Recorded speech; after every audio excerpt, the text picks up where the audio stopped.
Everyone, দেখো আজকে আমরা সবাই মিলে যাব হচ্ছে একটা অনুষ্ঠান বাড়িতে। একটা আছে ছোট্ট বোনুর আজকে অন্নপ্রাশন।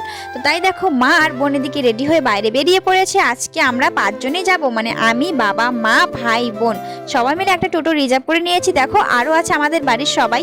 তো ওর আর একটা টোটোতে চলে গেছে আর আমরা এখন যাব 5 জনে এই টোটোতে করে। আসি কিন্তু ওয়েদারটা খুবই ভালো ছিল, কিন্তু জানি না রাত্রিবেলা এতটাই বৃষ্টি হয়েছিল কি আর বলবো, পুরো অন্নপ্রাশন বাড়ি একদম ডাল হয়ে গেছে। তো দেখো আমরা কিন্তু ফাইনালি অন্নপ্রাশন বাড়িতে চলে আসলাম। এখন এসেই দেখি জল ভরা নাচানাচি শুরু হয়ে গেছে। তো আমি তো এই কাদার মধ্যে নাচতে পারি না, যেহেতু একটা হিল জুতো পরে গিয়েছে আর সেখানে আমাদের চেনাজানা কেউ ছিল না।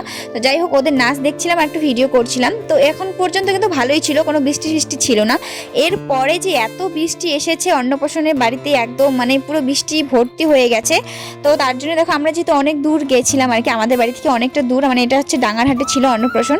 যাই হোক আমাদের বাড়ি থেকে অনেকটা দূর, তার জন্য আমরা তাড়াতাড়ি গিয়ে খাওয়া দাওয়া করে চলে আসবো। তার জন্য কিন্তু প্রথম সমাজে আমরা বসে পড়েছি খাওয়ার জন্য।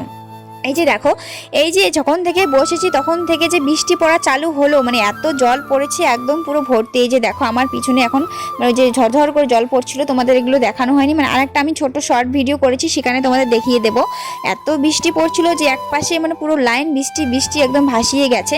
তো ফাইনালি তারপরে আমরা কিন্তু খাওয়া দাওয়া করে নিয়েছি। এখন দেখো খাওয়া দাওয়া করে কিন্তু বসে আছি। এদিকে শিউলি আছে, শিউলি আমার সঙ্গে সেলফি উঠতে চেয়েছিল, তাই এখানে সবাই মিলে আমাদের বাড়ি সবাই মিলে বসে আছি, গল্প করছিলাম। তারপরে ফাইনালি